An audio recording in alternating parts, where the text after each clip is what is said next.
Алдыңғы видеода ас бөлменің ремонтын қалай бастағанымды айтқан болатынмын. Бұл біздің ас бөлменің бұрынғы көрінісі. Мінекей осы эмульсиямен қабырғаны бояп шықтым. 2 слой жаққаннан кейін қабырға біркелкі болып әдемі боялды.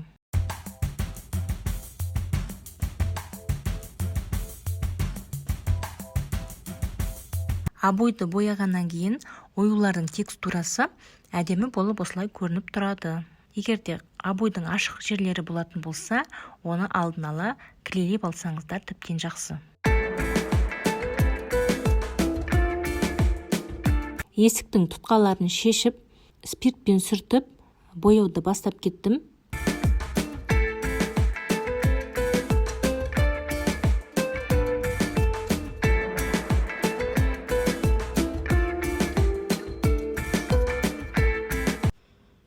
Бұл екінші рет бояғаным, 2 рет бояғаным аздық етті, сондықтан 3-ші рет тағы да бір бояп шықтым.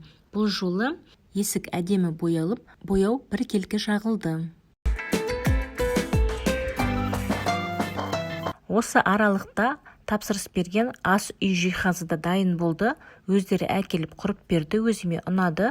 Бұл жолы смесительді, мойканы, плитаны және де холодильникті ауыстырдық. Алдын ала шешіп алған есіктің тұтқаларын жуып, спиртпен сүртіп, бояуға батырып алып, дұрыс кебуі үшін іліп қойдым.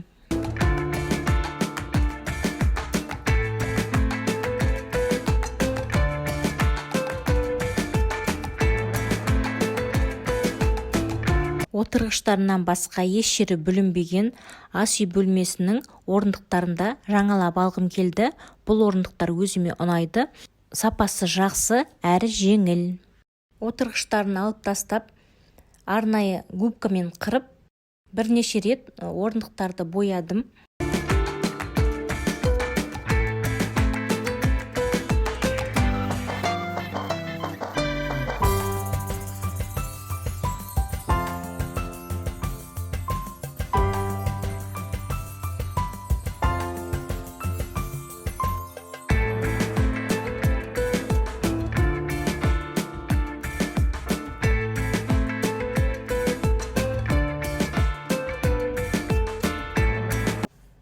Бұрынғы ас үй гарнитурасын жаңа гарнитура келгеннен кейін балконға шығарып қойған болатынбыз. 1-ші, 2-ші, 3-ші шкафтардан остров жасағым келді. Бұл идеямды жолдасыма айтып едім, ол да келісе кетті. Астыңғы аяқтарын биік болғандықтан кесіп, 3 шкафты біріктіріп, үстіне бұрынғы столдың бетін салып, артық жерін арамен кесіп, аяқтарын салып, әдемілеп островок құрап берді.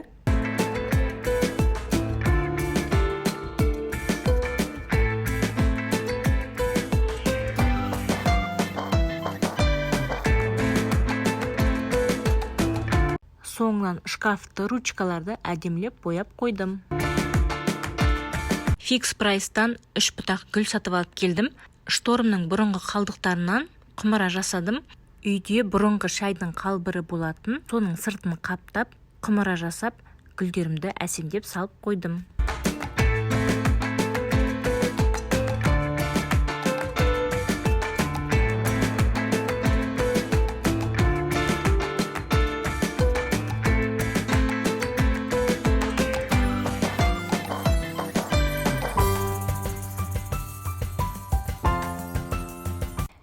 Фикс прайстан сервировочный коврик сатып әкеліп, островоктың үстіне төсеп, гүлімді қойдым. Базарға барып, арнайы жиһаздарға арналған мата сататын жерден 2 метр сұр түсті мата сатып алып келдім. Орындықтарды қаптауға строительный степлермен отырғыштарды қаптадым.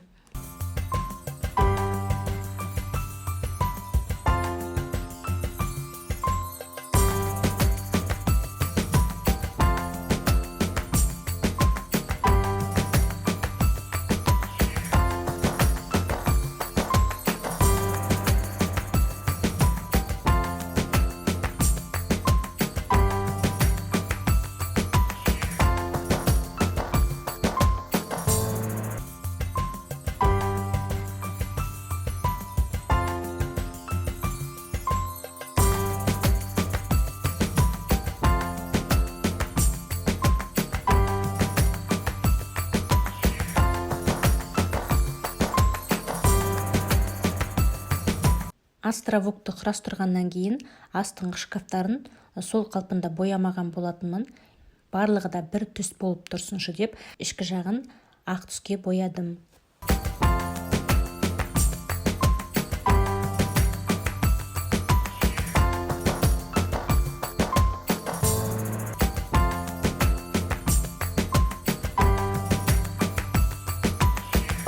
Бәрін реттегеннен кейін мына фартукты да жаңалап алайын деп затирка сатып алып, тегіс емес шовтарын тегістедім.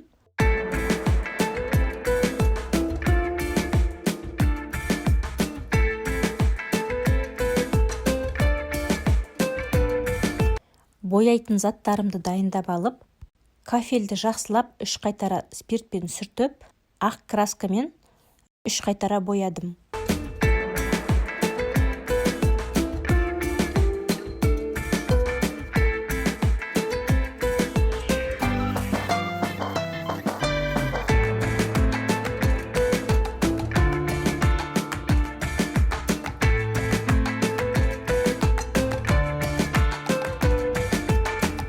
Газ қосылған кезде артындағы плинтусы күйіп кетпесін деп кафельдің қалдығын кестіртіп ақ түске оны да бояп қойдым.